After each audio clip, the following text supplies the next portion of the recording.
So today's video is going to be kind of different from every other video I've done so far. It will be split into different segments talking about different things about this event.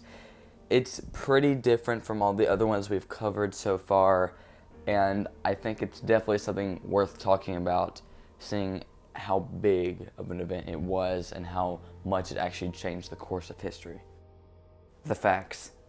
On December 28, 1942, President Franklin D. Roosevelt authorized the beginning of the Manhattan Project, which brought forth various scientists from across the world to study nuclear research. This project took years to complete, even under great scientists like Robert Oppenheimer and Albert Einstein, and they even had German spies try to infiltrate their project. But all of this effort would come to pay off very soon. A couple months after President Franklin D. Roosevelt's death, on April 12, 1945, and the inauguration of the new president, Harry S. Truman, on July 16, 1945, in New Mexico, they tested the first nuclear bomb in the desert, which created a 40,000-foot-high mushroom cloud covering the skies. But on August 6, 1945, another atomic bomb was dropped on the Japanese city of Hiroshima, killing around 66,000 people. This was a way of trying to show the emperor that he needed to surrender, but he didn't, and continued to fight, which was a costly mistake. And because of this action, America dropped their second atomic bomb on the city of Nagasaki, killing 38,000 people. After negotiations with the emperor and threatening to bomb the capital of Japan, Tokyo, the emperor surrendered, and on September 2, 1945, World War II officially ended. But we now know that America actually didn't have a third bomb, and they were just bluffing about using another nuclear bomb on Tokyo. Untold facts. So I'm going to tell you all some very true but also very uncommon facts that not many people know. The first one is, just in case the USA did a mainland invasion on Japan, the Japanese military was kind of teaching and telling the Japanese people what to do just in case of an invasion, like a militia, but an entire country full of people ready to die for it. This would be a devastating battle. I mean, the estimate for a battle like this was 3 million Japanese deaths and 2 million American deaths. Boots on the ground is the last thing that needed to happen. We already learned that on D-Day, okay, and it was bad. It would have been way worse. And the casualties are so much worse than that of the Hiroshima and Nagasaki bombings.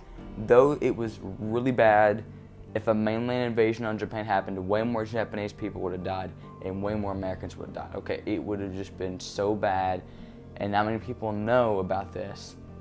Okay, not many people know that that was a possibility, and not everyone knew that all civilians were ready to fight and die for their country at this moment in time. It was just a really crazy time where really anything could have happened. And this will kind of drop into my next segment after this. The next thing is, the president at the time, Harry S. Truman, also stated, and I quote, "It would have been like Okinawa from one side of Japan to the other," which means if America invaded Japan on a mainland invasion scale of the entire country of Japan, it would have just been like the Battle of Okinawa, aka Hacksaw Ridge, throughout the entire country. And he is right, it would have been bad. The argument. A lot of people argue and talk about whether there was a better idea to win the war than using the atomic bomb. And by using all historical facts from the Pacific War and past wars and all of World War II, we can safely say no. There was no better alternative to using the nuclear bomb. And it's because every other way would have killed way more people on each side, just like the mainland invasion on Japan, which is pretty much one of the only things we could have done other than using the nuclear bomb. So the argument that there was definitely a better way It's false. There is no better way. And even though it was a horrible thing, I'm not trying to say it was a good thing, because it really wasn't. It was horrible, but it was necessary.